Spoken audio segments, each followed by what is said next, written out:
Nah sekarang validitas Habib Rizik pulang, ya itu memang datangnya dari Habib Rizik. Untuk membuktikannya apa yang disampaikan Habib Rizik, kita lihat saja nanti, benar tidak Habib Rizik pulang. Mempermalukan siapa? Mempermalukan Habib Rizik juga. Kenapa? Karena ternyata tidak pulang-pulang 6 kali kan. Kemudian ini sudah ada data, dulu juga seperti itu, akan kembali lalu tidak jadi. Nah sekarang kalau memang ingin kembali, kembali saja. Kalau pulang beliau, saya minta kalau ada masih proses hukum, jalankan proses hukum untuk pada beliau. Banyak berbohong, yang banyak berstatement, yang udah janji 6 kali akan pulang, sampai hari ini nggak pulang-pulang siapa? Faktanya sampai hari ini 6 kali tidak pulang-pulang. Siapa yang berbohong sekarang? Validitas angka, data, fakta siapa? Kan Anda, bagian dari sana dulu juga Anda bilang akan pulang. Tidak pulang. Kalau ini juga ternyata tidak pulang, maka saya katakan bahwa ternyata mereka hanya berbohong sekarang. Sementara di antara kita semua, di mana insya Allah kalau tidak ada halangan dalam waktu dekat, saya sekeluarga akan kembali ke tanah air. Insya Allah dalam waktu dekat ini, tidak lama lagi, saya sekeluarga akan kembali ke Indonesia, akan pulang ke tanah air, dan akan kembali berjuang bersama umat Islam di kita punya negeri tercinta. Amin ya rabbal alamin. Assalamualaikum warahmatullahi wabarakatuh. Kami dari Laskar Pembela Islam Mada DKI Jakarta siap memasangkan baliho raksasa Imam besar kami Al-Habib Muhammad Rizik siap. Takbir. Allahu Akbar. Silakan pasang baliho raksasa. Takbir. Takbir. Takbir. Sallu ala nabi. Bela Habib Rizik atau tidak? Siap berjuang atau tidak?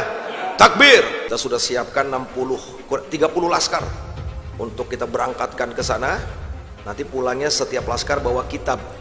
Karena Habib Rizik ini kitabnya 1 truk. Karena fakta hukum Habib Rizik tidak ada permasalahan hukum di Indonesia. Kasus Pancasila dengan chatting mesum, dan itu kedua-duanya sudah SP3. Nanti kalau pulang tuh nggak ada alasan untuk Habib Rizik diambil, dicomot, masukin kantor polisi, apa alasan? Nggak ada, karena tidak ada masalah hukum. Beliau pulang aman. Sebentar lagi, tidak lama lagi imam besar kita akan pulang ke tengah-tengah kita. Insya Allah kami siap mengawal perjuangan beliau.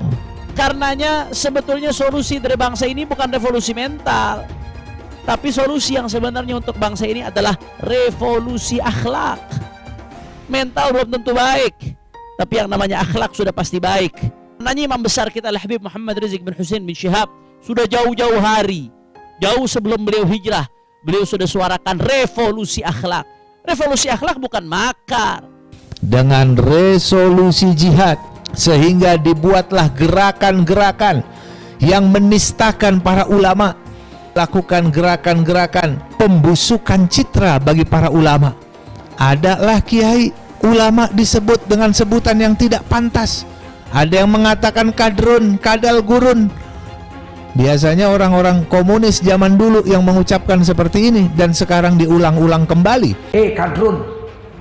Kadrun itu singkatan dari kadal gurun. Kita disebut kadal gurun. Ulama-ulama kita dipanggil Ustadz Kadrun. Kita nggak pernah memanggil pendeta mereka sebagai pulang kau ke gurun pasir Arab sana, naik onta kau. Jangan kau naik kapal terbang, itu buatan kafir. Jangan naik kereta api, buatan kafir. Jangan naik mobil, itu buatan kafir. Jangan naik motor, itu buatan kafir. Pulanglah kau ke Mekah, naik onta, minum pipis onta. Kadal gurun, kadron. Kadrun mau demo, mau bikin gaduh lagi republik ini gitu loh. Kalau kalian benar, yang rasis kalau benar, saya berhenti berpolitik kok. Tapi kalau lu munafik, gue hajar, gue lawan, gue bilang. Supaya kamu mempunyai pengertian yang benar. Sama seperti saya mempunyai pengertian benar tentang Allah. Kemudian menista agama lagi. Kan Arab kan dianggap khusus. Lihat apa yang dilakukan front penghancur Islam. Lihat dengan ngancur-ngancurin sana sini. Poster-poster di pinggir jalan, itu pemulangan Habib Rizik. Itu kalau dia pulang, Indonesia akan menjadi negara Islam. Mereka adalah penista agama, sudah dilaporkan bertahun-tahun, tetapi tetap saja tidak ditangkap oleh polisi, karena polisi takut oleh umat mayoritas agama Islam. Habib Rizik itu kan katanya prinsipnya hidup mulia atau mati syahid. Itu kan katanya Gaza lagi diserang sama Israel. Kok Habib Rizik nggak pergi jihad aja ke Gaza mumpung deket dari Saudi? Daripada curcol mewek-mewek terus di video. Mulia kagak, syahid juga kagak. Saya tekankan sama kau, ya, kau coba-coba bermain rasis, radikal, kau camkan itu kadrun, saya sampaikan. Saya mengajak seluruh elemen masyarakat, mari kita bersatu, berkumpul untuk mengusir FPI. Sudah saatnya kita bertindak, karena selama ini kita membiarkan mereka merajalela, bertindak seenak-enaknya, sesuka hatinya. Saya mengatakan perang dengan FPI, bubarkan FPI.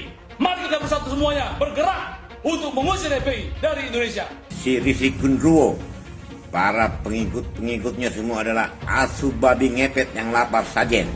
Jangan ganggu Indonesia. Kalian tidak usah berkoar-koar. Itu si Rizik Gendruwo imam apa? Imamnya FPI, tidak usah macam-macam. Iya juga sih, dia kan sering nyebut Om Swastiastu. Kirain menghormatin agama istrinya, gak taunya dia yang Buddha. Dulu aja Ahok dicaci maki, katanya nggak boleh memilih pemimpin kafir. Bahkan Pak Jokowi ngomong revolusi mental. Apakah itu Pak Jokowi dianggap makar ketika itu? Enggak. Pak Jokowi mana Pak Jokowi? Pak Jokowi sudah, ya pasti turun. Kalau saya jadi polisinya malu saya. Kalau saya jadi polisinya tak buka seragam, mundur dari polisi saya. Kalau ada orang non muslim, orang kafir menghina agama, menghina Allah, potong. Pancasila Soekarno, ketuhanan ada di pantat. Anak Tuhan dari mana? Kalau Yesus anak Tuhan, bidangnya siapa? Besok di seluruh wilayah Indonesia kami katakan bahwa padahal dia minoritas. Dia mulai tahu pertama kafir, kedua goblok. Kitab Bible Kristen itu bohong. Saya bukan mengatakan Bible Kristen fiksi, Bible Kristen itu palsu. Karena di salib itu ada jin kafir. Haleluya. Kemudian na'udzubillah min dzalik. Anda pilih orang kafir, berarti Anda telah menyerahkan urusan umat Islam ke tangan orang kafir. Gus Dur itu buta mata juga buta hati. Jarang, saya belum pernah nengok Cina kerasukan setan. Pernah tak Ahok itu kerasukan setan? Enggak, setannya juga benar. Karena sesama setan dilarang saling menggoda. Saya nggak pernah mundur untuk kebenaran, keadilan, kejujuran. Dan peri kemanusiaan, gue nggak pernah mundur. Dan gue nggak pernah takut juga sama lu. Siapapun yang rasis, gue akan hadapin. Gue bilang. Karena rasis itu dia berperi kemanusiaan. Kalau saya ditanya dulu kan, kamu nyesel nggak statement kamu di Pulau Seribu sehingga masih masuk penjara? Tidak pernah nyesel. Karena saya mengatakan kebenaran. Kalau itu ada ormas yang seperti itu, ya kita gebuk. Kita tendang. Sudah jelas itu. Jangan ditanyakan lagi. Hai teman-teman, saya mau memperlihatkan transaksi saya hari ini lakukan trading di eToro. Ini bukti transaksi saya untung $4.500 US, itu sekitar 68 juta rupiah. Semua keuntungan bisa saya dapatkan dengan fasilitas copy trading di eToro. Kalau saya bisa, kalian juga bisa guys. Oke, itu yang mau saya tunjukkan. Like video ini sekarang juga dan gunakan link di kolom deskripsi, maka kalian berhak dapat bonus kalian. Promo ini ada masa waktunya, jadi jangan ketinggalan. Bukan cuma itu saja, transaksi tidak dikenakan fee, baik itu investasi saham, trading forex, komoditas, bitcoin, dan lainnya. Kalian bisa melakukan transaksi berapa kali pun atau unlimited trading. Dan tidak ada fee sama sekali. Jika transaksi di tempat lain sudah berapa fee-nya. Setelah nonton video ini, ayo bergabung dengan eToro hari ini, gratis dan tidak ada minimal deposit. Pastikan kalian menggunakan link di kolom deskripsi untuk mendapatkan welcome bonus. Kalian bisa menggunakan bonus $100.000 di akun virtual untuk latihan. Bukan cuma itu, kalian akan dapat kelas trading online gratis senilai 3 juta rupiah atau $200 jika kalian deposit di bulan ini. Selamat menonton guys, enjoy! Hai semua, dengan saya Jonas Leong. Terima kasih banyak buat kalian penonton setia yang selalu menonton di channel ini. Saya secara personal sangat menghargai waktu kalian. Dan saya sudah menganggap kalian sebagai family karena kalian selalu support di channel ini. Bagi kalian yang selalu menuliskan opini kalian di kolom komen, saya baca komen kalian satu persatu. Saya baca komen kalian untuk mengetahui opini kalian, tanggapan kalian, dan masukan kalian sangat berguna untuk video selanjutnya. Terima kasih banyak buat kalian yang selalu menekan tombol like di awal video. Video seperti ini membutuhkan waktu dan juga research. Dan ini semua gratis untuk kalian. Jadi pastikan kalian menekan tombol like-nya, supaya saya mengetahui kalian menyukai konten yang saya bagikan. Bagi kalian yang berminat dengan investasi, silahkan tekan link di kolom deskripsi. Thank you. Info yang disampaikan oleh Imam Besar Habib Rizik Syihab melalui pengumuman tertulis dan disampaikan oleh Kiai Sobri pada tanggal 13 Oktober yang lalu, itu merupakan informasi yang valid dalam hal sudah dicabutnya larangan keluar meninggalkan Saudi Arabia oleh otoritas Kerajaan Arab Saudi. Itu sudah jelas dan valid, sudah dicabut, dan sekarang tinggal pengurusan administrasi. Administrasinya tentu menyangkut dengan prosedur administrasi imigrasi di Kerajaan Arab Saudi Arabia. Di situ ada proses exit permit, ya. Dan tentu kalau itu sudah selesai pula dalam waktu segera membeli tiket untuk kepulangan. Kalau tanggal itu kami tidak dapat memastikan, tapi informasi yang kami dapatkan dari yang bersangkutan, Imam Besar itu pulang ya di bulan Maulid tahun ini. Nah, kalau bulan Maulid kan dimulai dari tanggal 29 Oktober atau di bulan November. Intinya di masa bulan Maulid. Tidak lama lagi lah gitu. Ya, Duta Besar ini berkali-kali menyatakan pernyataan yang tidak sesuai dengan fakta. Overstay itu sudah dicabut seiring dengan pencabutan larangan keluar Habib Rizik. Apa larangan keluarnya itu yang didasarkan dari otoritas intelijen Saudi Arabia atau keamanan yang ditengarai diduga kuat dari permintaan pihak pemerintah. Itu kan yang sudah beredar. Ya.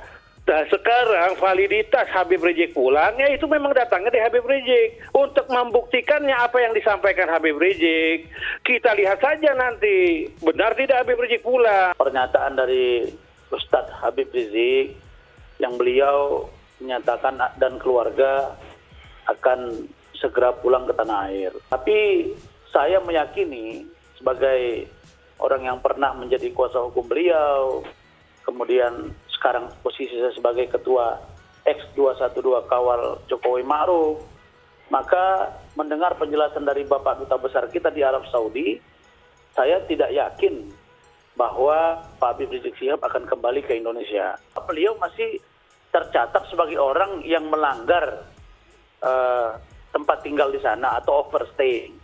Ini kan penjelasan resmi dari Duta Besar tadi kan. Isu-isu ini kan sering menggelinding sampai 6 kali gitu. Ini kalau terus-terusan digelindingkan, saya juga bertanya urgensinya apa gitu. Kalau mau pulang, pulang aja, nggak usah diinfokan, terus menjadi viral. Kemudian ini sudah ada data, dulu juga seperti itu, akan kembali lalu tidak jadi.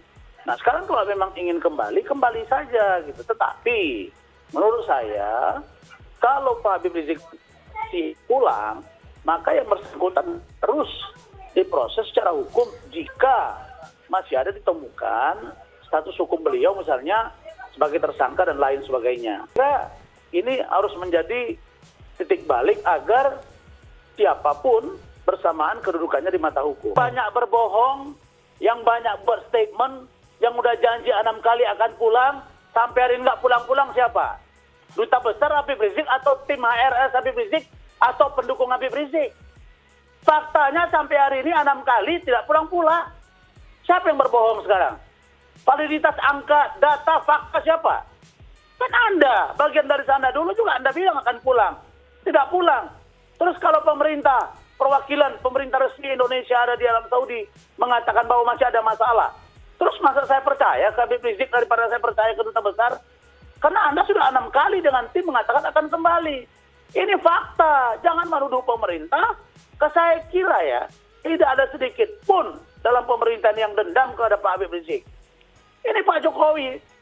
Coba lihat bagaimana Pak Jokowi merangkul seorang Prabowo Subianto masuk di dalam.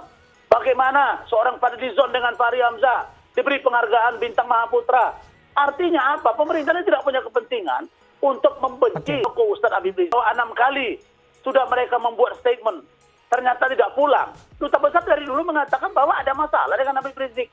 Kalau mau pulang, benar adanya. Kalau ini juga ternyata tidak pulang, maka saya katakan bahwa ternyata mereka hanya membangun isu yang tidak dapat dipertanggungjawabkan. Dan ini akan mempermalukan. Mempermalukan siapa? Mempermalukan Habib Rizik juga. Kenapa? Karena ternyata tidak pulang-pulang 6 kali kan. Kalau pulang beliau, saya minta kalau ada masih proses hukum, jalankan proses hukum untuk pada yang beliau.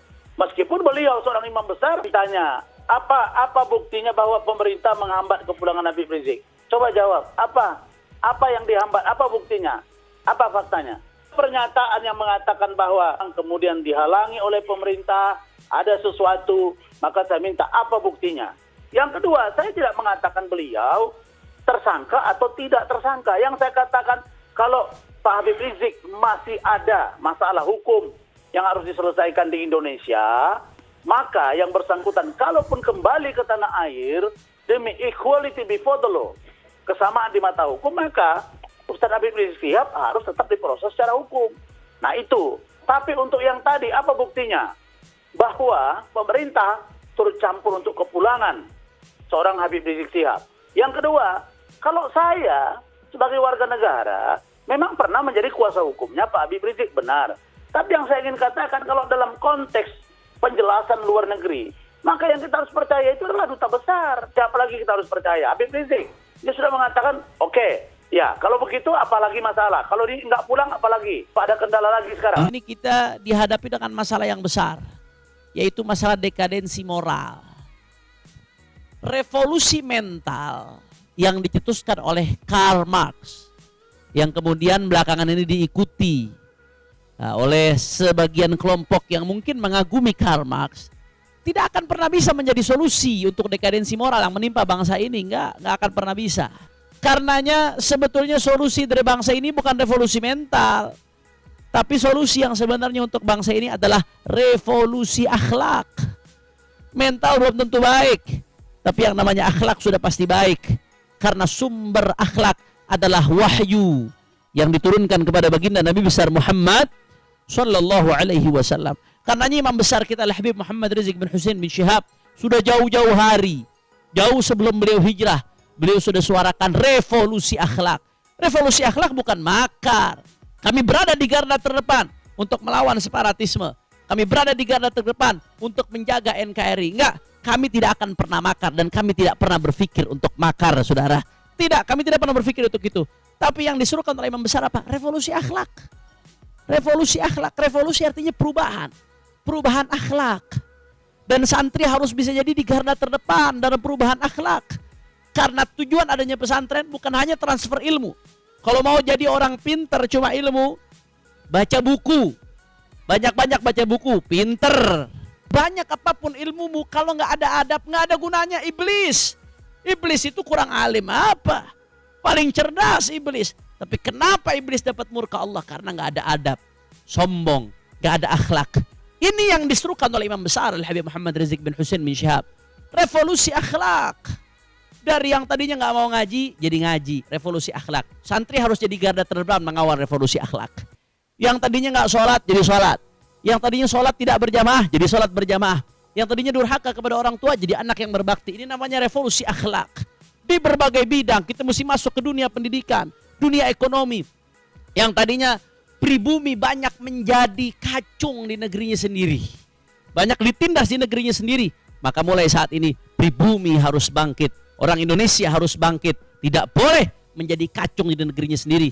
Pribumi, orang-orang Indonesia harus hidup secara terhormat, ibadah Allah. Itu namanya revolusi akhlak. Itu namanya revolusi akhlak. Naam, ini yang diserukan oleh imam besar kita. Bukan baru sekarang, tapi dari jauh-jauh hari imam besar kita menyerukan yang namanya revolusi akhlak. Tapi Habib, kok ada itu yang menyuarakan, itu presiden mundur saja itu. Jangan lanjutkan lagi kepemimpinannya. Negeri ini bisa kacau. Saudara, itu kan namanya makar, Beb. Saudara, itu namanya bukan makar. Dalam dunia demokrasi, menyuarakan supaya presiden mengundurkan diri dari jabatannya, itu boleh-boleh saja. Presiden sudah dicibir oleh rakyat, tidak dipercaya lagi oleh rakyatnya, mundur. Tolong dibisikin, disampaikan. Kalau sudah dicibir oleh rakyat, sudah kacau, di mana-mana sudah demo, rakyat sudah marah, mundur. Nggak pakai mengatakan secara hukum saya belum salah, mundur.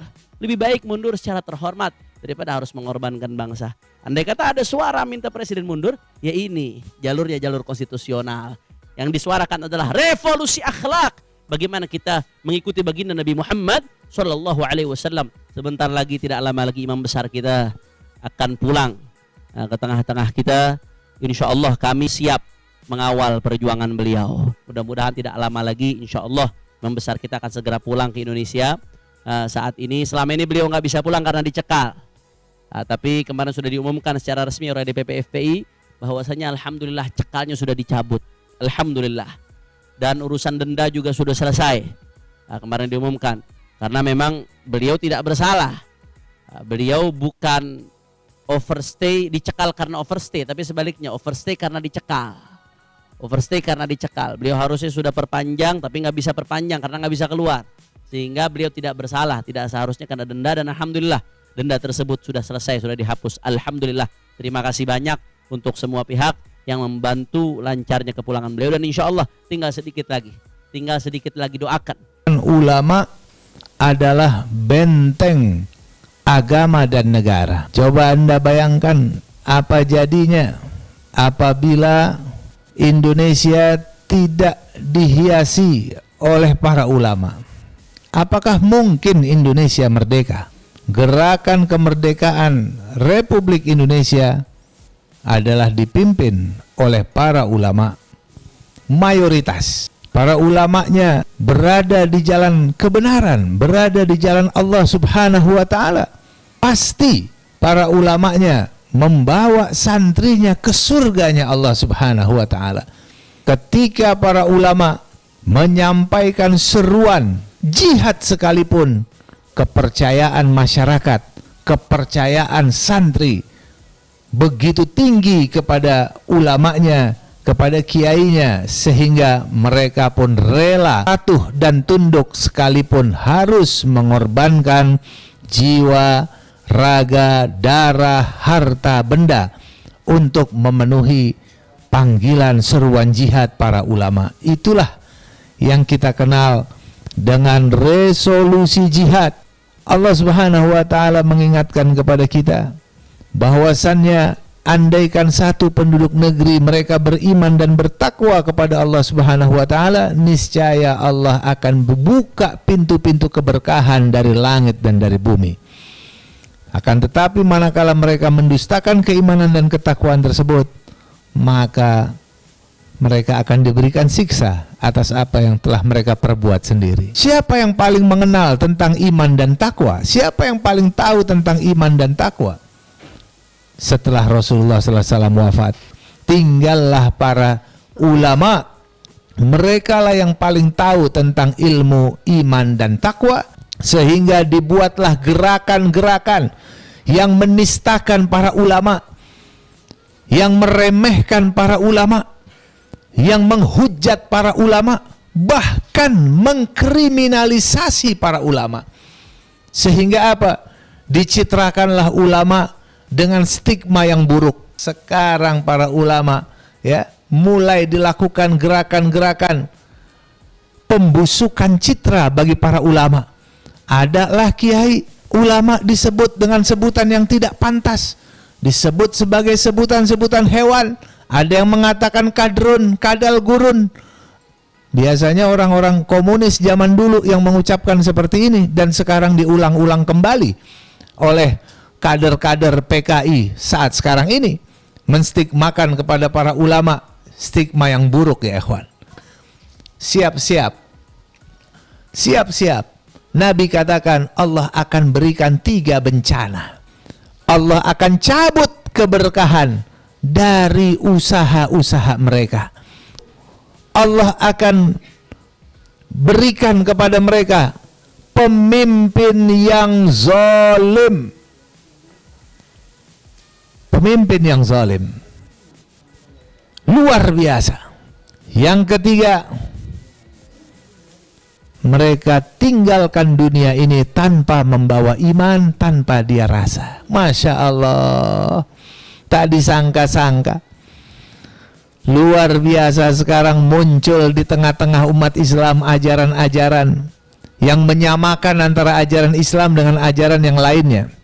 Tidak masalah ya, agama Islam dengan agama yang lain sama, semua agama sama, sama-sama mengajarkan kebenaran.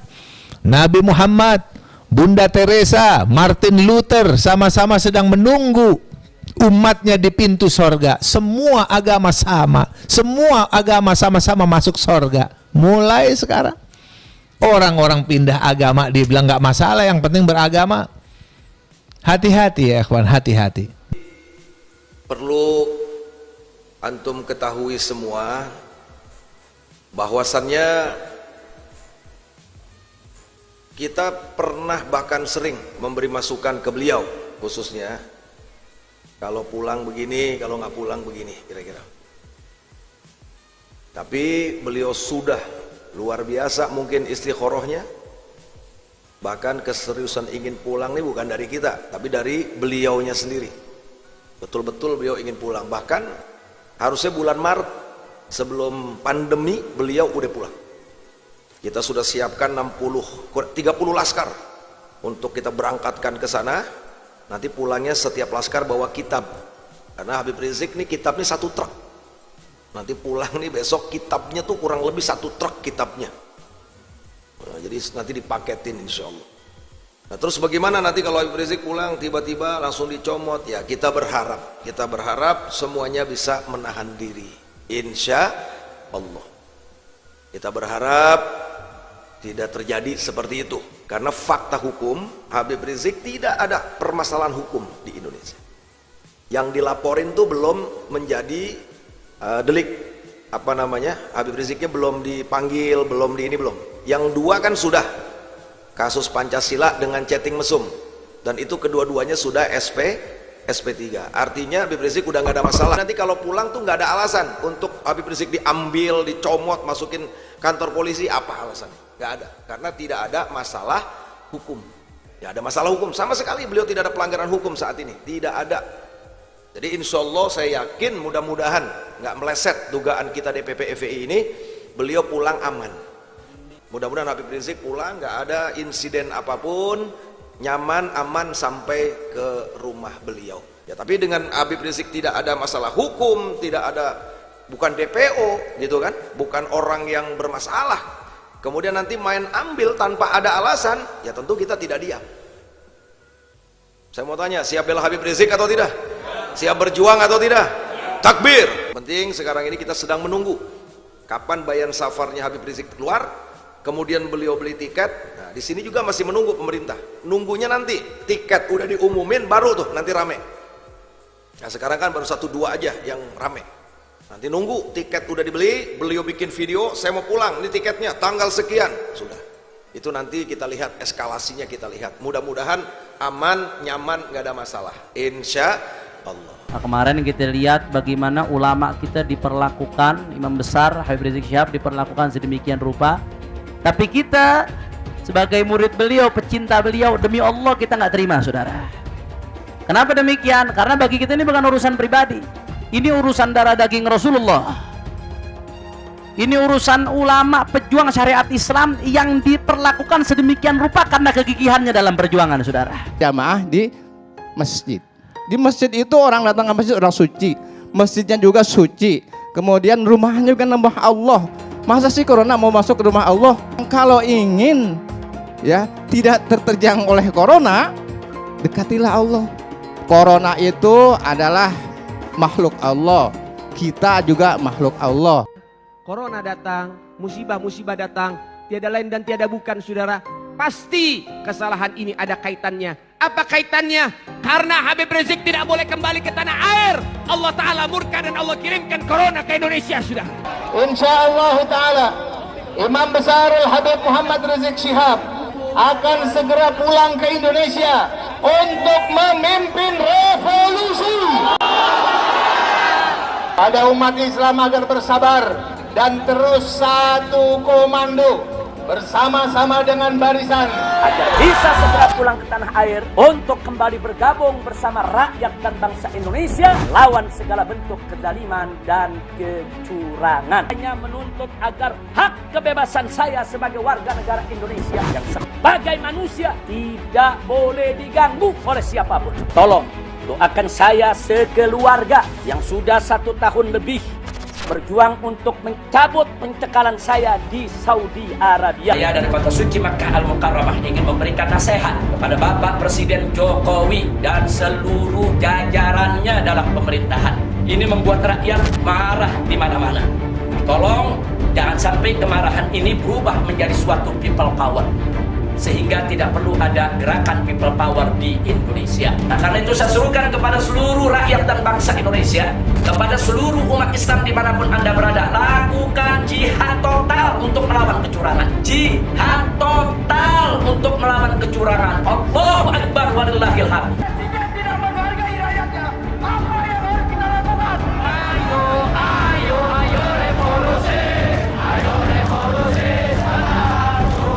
Habib Rizik itu sangat ingin kembali ke Indonesia. Beliau sangat ingin pulang. Jadi Habib Rizik itu bukan karena dia lari dalam hukum, chat mesum, takut di penjara dan lain-lain. Beliau wajib untuk mencegah itu. Nah, salah satu caranya ya beliau memilih untuk hijrah sementara. Siapa yang pergi, siapa yang mulangin? Yang pergi sendiri, pulangin gimana sih? Emangnya kita yang ngusir kan enggak? Pergi sendiri kok, kita ribet memulangin kan begitu. Jadi baiknya pulang sendiri aja, Bang? Iya, pulang sendiri aja, nggak beli tiket baru gue beliin. Ada Muldoko melecehkan betul. Dia bilang kalau Habib Rizik nggak punya uang, saya ongkosin. Anda punya uang berapa? Mau pulangin Habib Rizik? Bukan Anda doang yang punya uang. Uang Anda nggak laku untuk Habib Rizik. Jangan ada yang merasa paling benar sendiri dan yang lain dipersalahkan. Jangan ada yang merasa paling agamis sendiri. Hai teman-teman, kalian sudah membuka akun untuk melakukan investasi atau trading? Jika belum, membuka rekening di eToro gratis loh. Bahkan cuma butuh 5 menit saja. Cepat dan simple. Dan semua bisa dilakukan secara online. Sampai saat ini ketika kita mau melakukan investasi saham atau trading forex, kita masih menggunakan cara yang kuno. Seperti kita menelpon banker atau broker yang melakukan atau mengeksekusi transaksi kita. Tapi apakah kalian tahu di eToro kita membeli saham atau forex, kita cuma login, lalu memilih apa yang kita mau, lalu masukin angka berapa banyak yang ingin kita beli, lalu tinggal klik. Sesimpel itu. Sampai saat ini kita bingung mau investasi saham luar negeri, trading forex, komoditas, dan cryptocurrency di mana tepatnya. Kita bisa transaksi semua trading ini di eToro. eToro merupakan one-stop shopping. Sampai saat ini kita membayar fee di setiap transaksi kepada banker atau broker. Setiap kita melakukan transaksi jual beli, biasanya kita dipotong fee oleh platform kita. Kalau dalam 1 bulan kalian melakukan transaksi 1 kali, mungkin tidak terasa. Coba kalian melakukan trading sebanyak 100 kali. Sudah berapa fee-nya? Misalnya kalian membeli saham Google dengan fee per transaksi $10. Jika kalian membeli saham Google 10 kali, maka fee transaksi sudah $100. Belum lagi kita akan dikenakan fee ketika kita menjual saham itu. Itulah sebabnya saya memilih eToro, karena tidak ada fee sama sekali. Saya ulangi, di eToro tidak ada fee sama sekali ketika kalian melakukan transaksi. Dan yang kedua, kalian bisa melakukan unlimited trading atau trading sebanyak apapun. Ya, kalian bisa melakukan trading 10 kali, 100 kali, 1000 kali dalam sehari tanpa dikenakan fee. Jadi berapa banyak uang yang kita hemat dari fee saja. Sampai saat ini ketika uang dana kita dikelola oleh manajer keuangan, terkadang kita tidak diberitahu ketika akan melakukan transaksi. Bahkan investasi kita dipotong biaya. Dan kita dibikin bingung karena kurangnya transparansi. Kita juga bingung memilih investasi manajer yang bagus untuk mengelola investasi kita. Alhasil, investasi kita bukannya untung malah rugi. Bahkan yang lebih ekstrim, kita tertipu oleh manajer investasi yang ilegal. Tapi apakah kalian tahu di eToro ada fasilitas yang namanya copy trade, di mana kita bisa menduplikasikan investasi atau trading yang dilakukan oleh trader profesional. Semua data terbuka dan transparan dan kita bisa melihat performance sampai 10 tahun yang lalu. Dengan fasilitas ini, kamu tidak usah lagi menelpon manajer keuangan kamu untuk melakukan trading. Atau pusing investasi kamu merugi dikelola oleh manajer keuangan. Di eToro kita bisa memilih investor profesional yang sesuai dengan yang kita sukai. Dan di eToro banyak sekali profesional investor yang keuntungannya di atas 50%. Bulan ini saya profit 140%. Jika kalian ingin profit seperti saya, kalian tinggal menggunakan fasilitas copy trade. Jadi ketika saya profit, maka otomatis kalian akan mendapatkan profit. Mau beli saham Google, 1 unitnya mahal. Di eToro kalian bisa beli di bawah 1 unit atau pecahan unit. Contohnya kita membeli saham Google dengan hanya $50 saja, yaitu 0,02 unit. Di platform lain, kalian diwajibkan untuk membeli minimal 1 unit atau $1.500 untuk saham Google. Dengan $50 atau Rp700.000 saja, kalian sudah bisa memiliki saham Google. Menarik bukan? Saya sudah lama menggunakan eToro dan minggu ini saya profit 140%. Jadi bergabunglah dengan eToro dan mulai profit hari ini. Jadi apa yang kalian tunggu, mendingan kalian cobain sendiri aja deh. Tutorial bisa kalian cek di kolom deskripsi dan kalian harus menggunakan link di kolom deskripsi untuk mendapatkan welcome bonus. Jika tidak, maka tidak akan mendapatkan bonus. Dan gunakan bonus $100.000 di akun virtual Anda untuk mengenal lebih jauh tentang eToro atau bisa digunakan untuk latihan. Bukan cuma itu, kalian akan dapatkan kelas trading gratis yang nilainya 3 juta rupiah jika kalian deposit di bulan ini. Kasih banyak buat kalian yang nggak skip dan nonton video ini sampai habis. Saya secara personal sangat menghargai waktu kalian. Makasih banyak buat kalian yang sudah tekan tombol subscribe, dan makasih banyak buat kalian yang sudah tekan tombol loncengnya. Jangan lupa bagikan informasi ini ke teman atau family Anda. Mungkin teman atau family Anda membutuhkan investasi ini. Oke guys, sekian dulu dari saya. Jangan lupa follow Instagram saya di @johannesleongofficial untuk kata-kata motivasi setiap harinya. Bagi kalian yang termotivasi nonton video ini, ayo like video ini dan subscribe di channel ini. Dan buat kalian yang sudah subscribe di channel ini, jangan lupa tekan tombol loncengnya, supaya kalian mendapatkan notifikasi setiap kali saya upload video. Saya menggunakan eToro untuk melakukan investasi. eToro merupakan broker multi aset di mana Anda dapat berinvestasi pada pasar keuangan global, seperti di saham, komoditas, forex, cryptocurrency, atau di ETF. eToro juga dikenal dengan social trading platform, di mana Anda bisa mengcopy transaksi dari trader profesional, sehingga cocok sekali bagi Anda yang sibuk atau tidak memiliki keahlian untuk trading atau berinvestasi sendiri. Misalnya Dave menggunakan eToro untuk menduplikasi aktivitas trading Steve. Jika Steve untung, maka Dave juga untung. Mau untung seperti Steve? Gunakan copy trade hanya di eToro. Pastikan gunakan link di kolom deskripsi untuk mendapatkan bonus.